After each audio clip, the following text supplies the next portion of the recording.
Beritakanlah firman, siap sedialah baik atau tidak baik waktunya. Shalom, puji Tuhan. Kita patut bersyukur dan memuji Tuhan karena kita bisa berjumpa lagi dalam renungan harian di hari ini.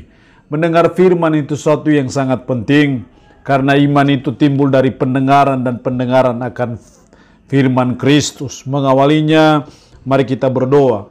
Kami bersyukur dan memuji nama-Mu ya Allah di hari ini karena perkenanan Tuhan, Engkau berikan kami waktu dan kesempatan kembali untuk kami akan mendengarkan sebagian dari firman-Mu.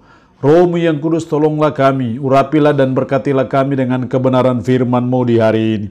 Dalam nama Tuhan kami Yesus Kristus kami berdoa. Amin. Nats firman Allah yang menjadi perenungan kita bersama di hari ini. Saya ambil dari Injil Matius pasal 10 ayat 16 sampai dengan ayatnya yang ke-33. Secara khusus saya akan baca ayat 21 dan 22. Firman-Nya berkata demikian, orang akan menyerahkan saudaranya untuk dibunuh. Demikian juga seorang ayah akan anaknya. Dan anak-anak akan memberontak terhadap orang tuanya dan akan membunuh mereka. Dan kamu akan dibenci semua orang oleh karena namaku. Tetapi orang yang bertahan sampai pada kesudahannya akan selamat. Demikian sabda firman-Nya hari ini yang intinya mengajar dan menasihati kita menghadapi penganiayaan karena nama Yesus. Tidak bisa dipungkiri dalam hidup kita, dalam realita kehidupan kita sehari-hari. Kita diperhadapkan pada situasi-situasi yang tidak enak, situasi-situasi yang tidak menyenangkan, dan seringkali itu berupa namanya penganiayaan. Memang Yesus sudah lebih dahulu memberitahukan kepada saudara dan saya bahwa dan kamu akan dibenci semua orang oleh karena namaku. Artinya bahwa memang orang tidak senang kalau kita jadi pengikut Yesus. Memang dunia ini akan membenci kita kalau kita jadi pengikut Yesus. Bahkan mereka akan menganiaya kita oleh karena nama Yesus. Karena itu kebenaran firman Allah hari ini mengajar dan menasihati kita menghadapi penganiayaan karena nama Yesus. Bagaimana kita menghadapinya ketika ada penganiayaan, ketika ada kesulitan oleh karena nama Yesus, ketika kita dibenci, tidak disenangi oleh orang lain karena nama Yesus. Bagaimana kita harus bersikap? Bagaimana kita harus bertindak? Gimana caranya kita menghadapinya? Ada dua hal yang penting yang diajarkan firman Allah di hari ini. Yang pertama dalam ayat 22 tadi, dan kamu akan dibenci semua orang oleh karena namaku. Tetapi orang yang bertahan sampai pada kesudahannya akan selamat. Jadi apapun kebencian orang terhadap kita, atau bahkan apapun penganiayaan yang kita akan hadapi, kita akan alami, Yesus memberitahu kita orang yang bertahan sampai pada kesudahannya akan selamat. Artinya bahwa dalam menghadapi penganiayaan karena nama Yesus, kita harus tetap setia mengikut Yesus. Kita harus tetap bertahan. Betapapun beratnya penderitaan itu, betapapun beratnya orang membenci kita, melakukan sesuatu yang tidak berkenan, yang tidak menyenangkan kita, Yesus mengajarkan kita untuk kita tetap bertahan sampai pada kesudahannya, atau dengan kata lain kita harus tetap setia mengikut Yesus karena ada upah yang besar yang menunggu dan menanti saudara dan saya yang tetap setia mengikut Yesus meskipun kita mengalami rongrongan, meskipun kita mengalami penganiayaan, meskipun kita dibenci oleh orang karena nama Yesus, kita harus tetap setia mengikut Dia. Yang kedua, dalam ayat 26, jadi janganlah kamu terhadap mereka, janganlah kamu takut terhadap mereka, karena tidak ada sesuatu pun yang tertutup yang tidak akan dibuka, dan tidak ada sesuatu pun yang tersembunyi yang tidak akan diketahui. Janganlah kamu takut terhadap mereka. Diulang lagi dalam ayat 28, dan janganlah kamu takut kepada mereka yang dapat membunuh tubuh tetapi yang tidak berkuasa membunuh jiwa.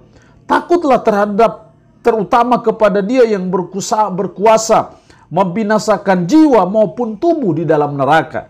Juga diulang dalam ayat 31, sebab itu janganlah kamu takut, karena kamu lebih berharga daripada banyak burung pipit.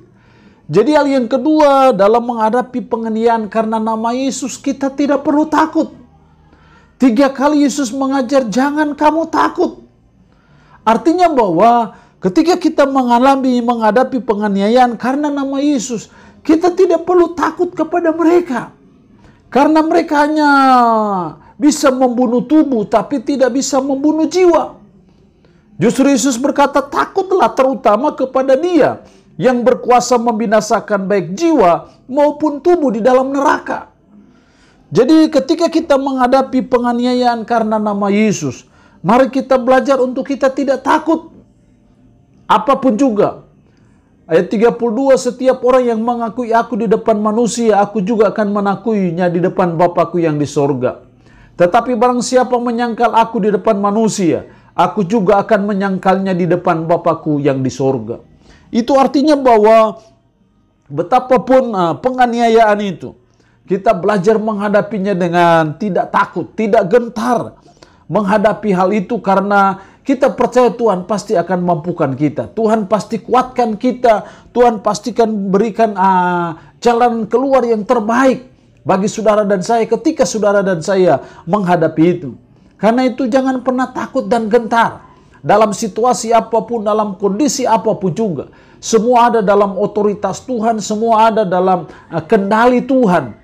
Tidak ada satu apapun yang terjadi dalam hidup kita yang tanpa sepengetahuan Tuhan. Bahkan firman-Nya berkata bahwa tidak ada satu rambut pun yang bisa jatuh tanpa seizin Tuhan, tanpa sepengetahuan Tuhan.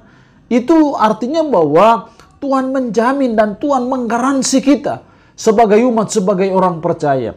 Jadi hal yang kedua dalam menghadapi penganiayaan karena nama Yesus, jangan takut terhadap mereka yang menganiaya kita. Dan kita mulai belajar untuk kita lebih takut kepada Tuhan yang berkuasa membunuh tubuh, tapi juga berkuasa membunuh jiwa. Jangan hanya yang membunuh tubuh, tapi tidak berkuasa membunuh jiwa.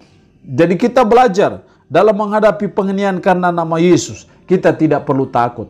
Allah yang punya firman ini memberkati kita dengan firman-Nya hari ini. Amin.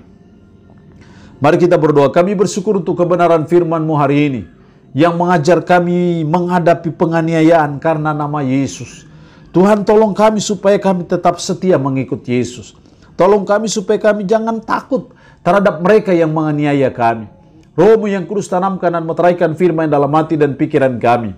Dan sanggupkanlah kami untuk kami bisa memperlakukan firman ini dalam hidup kami sehari-hari. Mohon berkat Tuhan bagi umat-Mu yang mendengarkan renungan harian di hari ini. Diberkatilah mereka ya Allah dengan berkat-berkat-Mu yang sakit dalam nama Yesus. Tuhan jamah, Tuhan sembuhkan dari sakit penyakit yang diderita. Terpujilah nama-Mu Tuhan. Dalam nama Tuhan Yesus Kristus kami berdoa. Amin. Shalom. Tuhan Yesus memberkati kita dengan firman-Nya di hari ini.